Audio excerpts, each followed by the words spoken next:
Friends, कैसे हैं आप लोग। मैं उम्मीद करता हूं आप लोग अच्छे होंगे। आइए आज की वीडियो को शुरू करते हैं। आज की हमारी कहानी है the ant and the grasshopper. एक आपने ग्रास हॉपर को तो देखा ही होगा ना, जो आपके खेतों में आपको ज्यादातर दिखते हैं फसलों के ऊपर। ठीक है, टिड्डियां होती हैं, जो टिड्डे होते हैं उसकी बात कर रहे हैं हम लोग, है ना। और वो हरी फसलों के ऊपर आपने देखा होगा। और ये आंट चीटी, the ant and the grass hopper.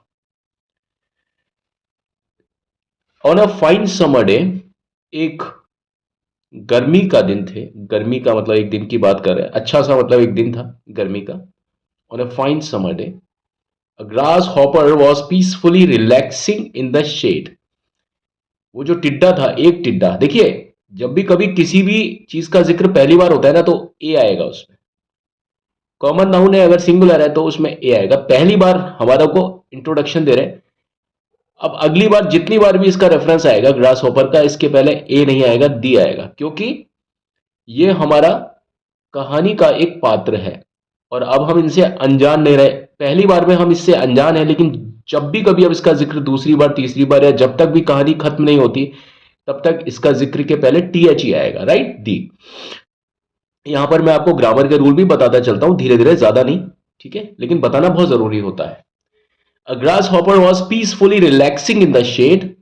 अब जो टिड्डा है वो पीसफुली, कैसे, वॉज पीसफुली, बहुत ज्यादा शांति के साथ, सुकून के साथ में आराम कर रहा था। वॉज रिलैक्सिंग मतलब आराम कर रहा था, रहा था मतलब कंटिन्यूटी हो रही थी।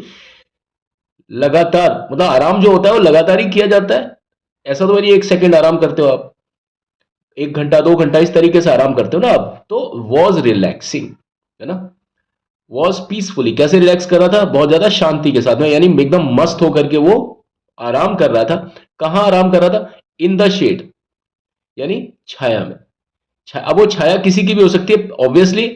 पेड़ की छाया के नीचे आराम कर रहा होगा। अब इंग्लिश में जरूरी नहीं है कि in the shade of a tree लिखने, इन द शेड, भाई किसी की भी ओट में है, वो आराम कर रहा है,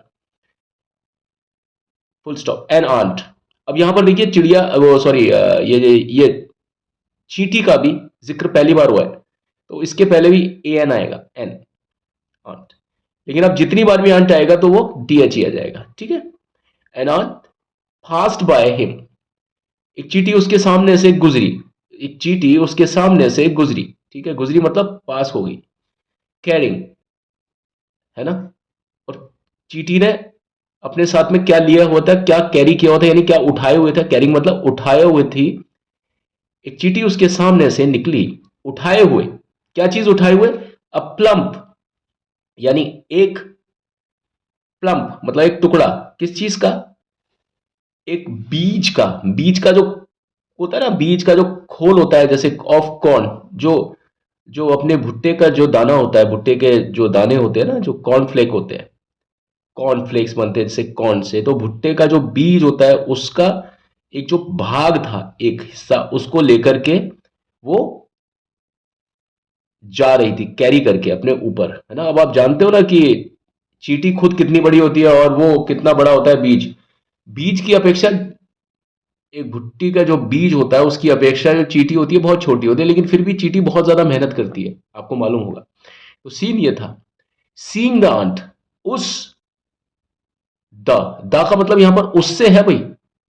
जब मैंने कहा ना, दूसरी बार या जितनी बार भी आंट का जिक्र होगा, पहली बार होगा ए या एन, जैसा कि केस है। आंट से पहले ए नहीं आ सकता, है ना, रूल है, वो बताऊंगा मैं आपको फुर्सत में। ए से पहले आन आए, एन आएगा। लेकिन जब दूसरी तीसरी बार, या जब तक चैप्टर खत्म नहीं हो जाता, तब तक फिर उसके आगे टी एच ही आएगा। क्यों, क्योंकि हम यहां पर एक उस चींटी की बात कर रहे हैं जो कि इस कहानी में जिसकी बात हो रही है। हम किसी और चींटी की बात नहीं कर रहे, हम उसी चींटी की बात कर रहे हैं जिसका हम जिक्र सबसे पहले किया था। ये उसी चींटी का जिक्र कर रहे हैं। तो वो चींटी हमारे लिए यही एक चींटी की बात कर रहे हैं। हम पूरी दुनिया में वैसे लाखों करोड़ों अरबों चींटियां हैं, लेकिन हम एक विशेष चींटी की बात कर रहे हैं जो कि इस कहानी का एक पात्र है। जब उस पात्र को पहली बार हम इंट्रोडक्शन में देंगे, जब उसका पहली बार परिचय होगा, वो कॉमन नाउन है और सिंगुलर है, तो वो ए और एन 100% अपने से पहले लेगा, लेकिन जब भी कभी उसका जिक्र बाद में कहानी के अंत तक कहीं पर भी हो, उसी से पहले टीएच आएगा। अब चाहे वो कोई भी इसका कोई भी पात्र हो कहानी का, लेकिन वो कॉमन नाउन होना चाहिए और वो सिंगुलर होना चाहिए, ठीक। तो वहां पर ए और एन आएगा। बाकी टीएच तो किसी भी केस में आ सकता है। टीएच आपको मालूम होगा वो प्लूरल में भी आता है और सिंगुलर में भी आता है। तो आंट का जिक्र आया दूसरी बार तो वो टीएच सीइंग द आंट, उस चींटी को देखकर, द ग्रास हॉपर यानी वो टिड्डा, देखिए ग्रास हॉपर से भी पहले वही टिड्डा की बात हो रही है, इसलिए दी ग्रास हॉपर, वही चींटी की बात हो रही है जिसकी बात अभी कर रहे हैं हम लोग। द ग्रास हॉपर यानी वो टिड्डा, उस टिड्डे ने पूछा, या तो उस टिड्डे ने पूछा या वह टिड्डे ने पूछा, यहां पर इसका मतलब या तो वह है या उस है, टीएचई का। अब आप देखिए, वह टिड्डे ने पूछा या उस टिड्डे ने पूछा, तो यहां पर आएगा उस टिड्डे ने पूछा। किससे क्या पूछा? Why are you working so hard all day, come and sit, come sit with me, let us sing a song. अब देखिए जो चीज इन्वर्टेड कॉमा में हुई है ना, जब टिड्डा चींटी से मिलता है तो वो लोग आपस में एक दूसरे के सामने हैं, तो वो लोग किस चीज में बात करेंगे? अगर हम उनके खुद के शब्दों में उनकी बात को लिखें, खुद के शब्दों में, तो प्रेजेंट टेंस की बात होगी। खुद के शब्दों में उन दोनों के बीच में जो संवाद हुए, चींटी और टिड्डे के बीच में, जब भी कभी हुए थे, लेकिन जब भी कभी वो संवाद हुए थे, चाहे 3 साल पहले, चाहे 4 साल पहले, चाहे 300 साल पहले, चाहे 3000 साल पहले, ठीक है, कहानी में, कविता में कभी भी हो सकते हैं। तो जब भी हुए ये दोनों एक दूसरे के सामने थे, यानी टिड्डा चींटी के सामने था, चींटी टिड्डे के सामने थी, तो वो था करके बात थोड़ी वो कह सकते हैं। वो कहते हैं why are you working so hard all day, तुम पूरे दिन भर ये क्या मतलब मेहनत कर रहे हो, क्यों मेहनत कर रहे हो पूरा दिन? क्योंकि वो देख रहा था और उसके सामने ये सीन चल रहा है ना, उसके सामने ये सीन चल रहा है, तो क्या बोलेगा? Why are you working so hard all day, come and sit, आओ और बैठो मेरे साथ, विथ मी, लेट अस, आओ और एक गाना गाते हैं, सिंग अ सॉन्ग। ये कौन बोलता है? ग्रास हॉपर बोलता है। टिड्डा बोलता है किसको? चींटी को बोलता है।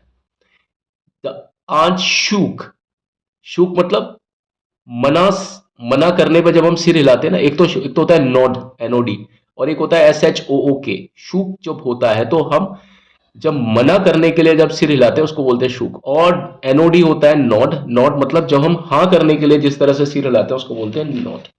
तो चींटी ने अपना सिर ना में हिलाया, शुक हिज हेड, अपना सिर हिलाया, एंड रिप्लाइड, और जवाब दिया, नो।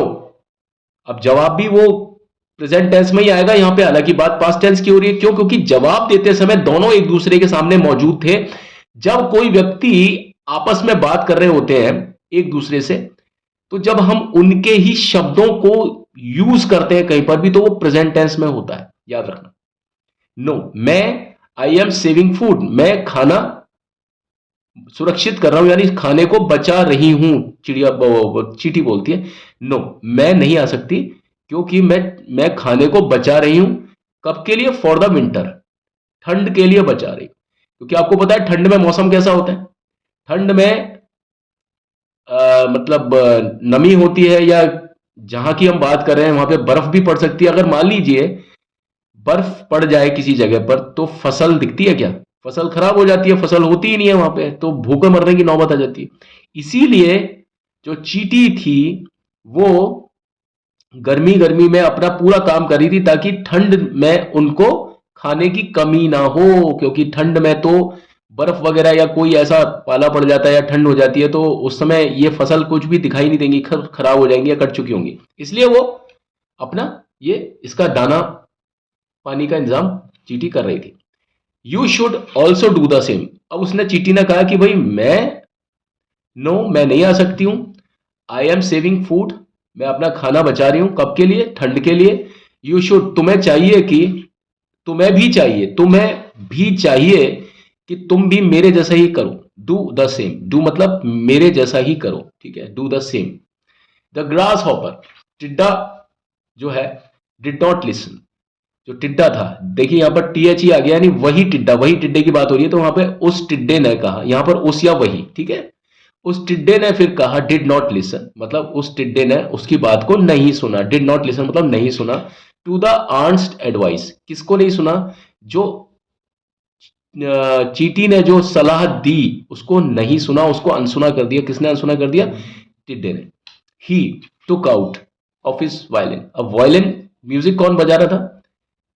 Grass hopper. और वैसे भी जो चींटी है वो शी है, ही किसके लिए यूज हुआ है? ग्रास हॉपर के लिए।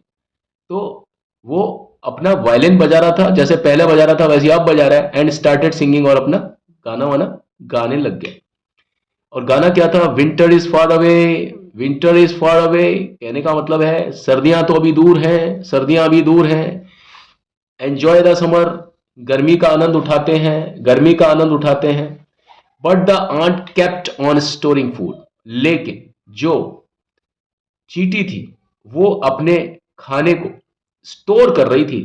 केप्ट यानी खाने को स्टोर करके रख रही थी, ठीक है, रख रही। ड्यूरिंग द विंटर, अब देखिए अब विंटर आती है।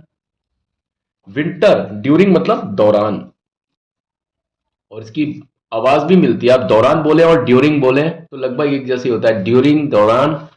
ड्यूरिंग विंटर सर्दी के दौरान, एवरीथिंग, एवरीथिंग मतलब सब चीज, वॉज कवर्ड, किस चीज से कवर्ड हो गई? इन स्नो, यानी बर्फ से सभी चीजें, सारी चीज कवर हो गई। जब आपको पता होता है किसी जगह पर जब बर्फ पड़ती है तो सब जगह सफेद ही सफेद हो जाता है, पूरी जगह बर्फ ही बर्फ होती है, वहां पर फसल तो दिखेगी ही नहीं, ठीक है। The grasshopper could not find anything to eat. अब भाई टिड्डे को भी तो भूख लगेगी, वो भी तो एक जीव है। The grasshopper could not find, grass hopper ने कुछ भी फाइंड नहीं कर सका, कुछ भी प्राप्त नहीं कर सका, कुछ भी चीज नहीं ढूंढ सका। क्या नहीं ढूंढ सका? एनीथिंग, यानी वो चीज जो कि उसको खाने को देती। एनीथिंग टू ईट, खाने के लिए वो कोई भी चीज ढूंढ नहीं सका। क्यों नहीं ढूंढ सका? क्योंकि वहां पर सभी जगह पर बर्फ जम गई थी। क्यों बर्फ जम गई थी? क्योंकि ठंड आ गई थी, और ठंड में बर्फ पड़ती है, और बर्फ पड़ती है तो पूरी जमीन पर फसल नहीं दिखाई देती, फसल होती ही नहीं है, नष्ट हो जाती है, कट जाती है, और सब तरफ बर्फ ही बर्फ हो जाती है। As he roamed everywhere in search of food, जैसा कि, और इस तरह से वो घूमा सभी जगह पर, किसकी तलाश में? इन सर्च ऑफ फूड की तलाश में। किसकी तलाश में? खाने की तलाश में सभी जगह घूमा। किसकी बात हो रही है? कौन खाने की तलाश में घूमेगा? और ही कौन है? ग्रास हॉपर, ठीक है। ही सॉ द आंट्स, और जब खाने की तलाश में था तो उसने देखा, तलाश करते करते, ही सॉ यानी ग्रास हॉपर ने देखा। किसको देखा? द आंट्स, चींटियों को देखा। डिस्ट्रीब्यूटिंग, क्या कर रही थी? चींटियां आपस में एक दूसरे को कॉर्न्स, जो उन्होंने जमा किए थे पहले, भुटिया के जो दाने थे वो जमा किए थे, भुट्टा के जो दाने थे वो जमा किए थे, उनको वो बांट रही थी। एंड ग्रेन्स, और जो अनाज था, जो उन्होंने और अनाज वगैरह भी अपने पास में जमा कर रखा था, that they had collected in the summer, that they had collected in the summer. अब देखिए, हैड कलेक्टेड मतलब पास्ट की बात हो रही है, ये कोई पास्ट की कहानी है, पुरानी कहानी है, आज इस समय तो नहीं चल रही ना, मैं बता रहा हूं ये प्रेजेंट का टाइम है। कौन सी कहानी बता रहा हूं? पास्ट की बता रहा हूं। और अभी चल रहा है कहानी में कौन, क्या क्या चीज चल रही है? विंटर यानी ठंड, और ठंड से पहले आई थी गर्मी। तो पास्ट का भी पास्ट, यानी भूतकाल का भी जो भूतकाल होता है वो किससे होता है? Had, had plus third form. तो grains that had collected in the summer, ठीक है। तो जो चींटियां थी ना वो डिस्ट्रीब्यूट कर रही थी कॉर्न्स को, अनाज को और खाद्यान्न को, और जो भुट्टिया के दाने थे ना वो जो उन्होंने कलेक्ट किए थे। कब किए थे? समर में कलेक्ट किए थे। और अब क्या चल रही थी? विंटर चल रही थी। समर विंटर से पहले आ गई थी। जो समय भूतकाल में भी, जो समय पहले वाले मतलब भूतकाल में भी दो भूतकाल होते हैं, एक तो पहले वाला भूतकाल और एक बाद वाला। ये पहले वाला भूतकाल है, यानी समर पहले हो गई और विंटर बाद में हो गई। तो जो समर है उससे पहले का जो जिक्र है उसमें हैड और कलेक्टेड, हैड के साथ थर्ड फॉर्म आएगी, ठीक है। ये मुझे इसलिए बताना होता है क्योंकि भाई आप कंफ्यूजन करते हैं कई बार, इसमें बहुत गलतियां होती हैं पास्ट परफेक्ट में और सिंपल पास्ट में। अब देखिए, सीइंग हिम, उसे देखकर, द आंट सेड, चिड़िया ने, सॉरी बार बार चिड़िया बोल रहा हूं, द चीटी, चीटी ने कहा, ऑल समर, पूरी गर्मी, आई वॉज वर्किंग, पूरी गर्मी मैं काम कर रही थी। आई वॉज वर्किंग हार्ड, मैं काम कर रही थी बहुत ज्यादा मेहनत कर रही थी, आई वॉज वर्किंग, बहुत ज्यादा कठिन मेहनत कर रही थी, और you were laughing at me, और तुम मुझ पर हंस रहे थे, यू वर लाफिंग, तुम हंस रहे थे, किस पर? एट मी, मुझ पर हंस रहे थे। नाउ, अब लेकिन, अब माई टमी इज फुल, मेरा पेट अब भरा हुआ है। किसका पेट? कौन बोल रहा है? ये चीटी बोल रही है, मेरा पेट अब भरा हुआ है। टमी मतलब पेट भरा हुआ है, my tummy is full and you are hungry, और तुम भूखे हो। यहां पर इज और आर का यूज क्यों हुआ?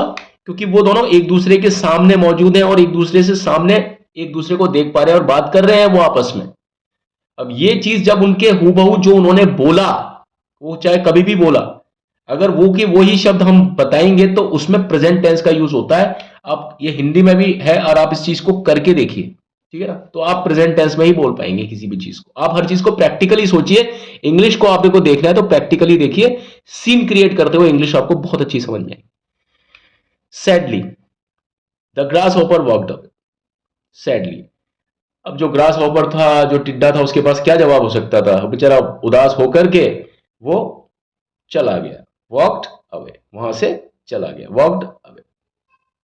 अब ये कहानी आपने देखी, चिड़िया, ओ सॉरी, बार बार बोल रहा हूं मैं, चींटी और ग्रास हॉपर की जो कहानी है वो हमने देखी। अब इस कहानी से हमें क्या शिक्षा मिलती है? एज यू सो, जैसा तुम बोते हो, as you sow, so shall you reap, वैसा ही तुम काटोगे। जैसा तुम बोओगे वैसा ही तुम काटोगे, या इसको ये बोल सकते हैं, जैसा तुम बोते हो वैसा ही तुम काटोगे। ठीक है, सही बात है। आप ने अगर मेहनत की है तो मेहनत का फल मिलेगा, अगर आपने मेहनत नहीं की है तो मेहनत का फल नहीं मिलेगा। चींटी ने मेहनत की, यानी उसने अनाज को इकट्ठा किया। कब इकट्ठा किया? गर्मी में। तो आज वो भूखी नहीं मर रही है, आज वो आनंद से। और जिसने सिर्फ आराम किया, तो आराम करने वाले को क्या क्या मिलेगा? उसको खाना नहीं मिलेगा। ठीक है, आज आपने देखा ये एक और ट्रांसलेशन। प्लीज इस तरह के ट्रांसलेशन पे बहुत ज्यादा गौर कीजिएगा। इंग्लिश आप धीरे धीरे करके इतना मास्टर बना दूंगा मैं आपको, धीरे धीरे करके आपको हर तरह के पैराग्राफ में, अगर मास्टर नहीं बना दिया तो आप मेरा नाम बदल देना। ठीक है, बहुत ज्यादा इंटरेस्ट लेकर के सुनना, और लाइक शेयर सब्सक्राइब कमेंट, जो भी आप, जो एक रिवाज होता है यूट्यूब पर, प्लीज उस रिवाज को मेरे साथ निभाते रहिए। मेरे इस चैनल को ज्यादा से ज्यादा लोग सब्सक्राइब करें, शेयर करें तो अति खुशी होगी, और यह हमारे लिए एक प्रेरणा का स्रोत होता है। बस यही हमारे लिए एक प्रेरणा का स्रोत होता है, बाकी तो क्या है ना? ठीक है, अगर ये वीडियो आपको अच्छी लगी हो और यह है कि भाई इससे आपको सीखने को मिला, तो उन लोगों तक भी इसे पहुंचाइए जिन्हें वास्तव में इंग्लिश सीखने की जरूरत है, और वो बेचारे हर बार ठगे जाते हैं क्योंकि उन्हें इंग्लिश में वो नहीं समझाया जाता जो कि वास्तव में समझाया जाना चाहिए। ठीक है, आज की वीडियो में बस इतना ही। अगली वीडियो में मैं आपके समक्ष फिर से एक अच्छे से ट्रांसलेशन को लेकर के आऊंगा, ये मेरा आपसे वादा है। तब तक के लिए मुझे आज्ञा दीजिए।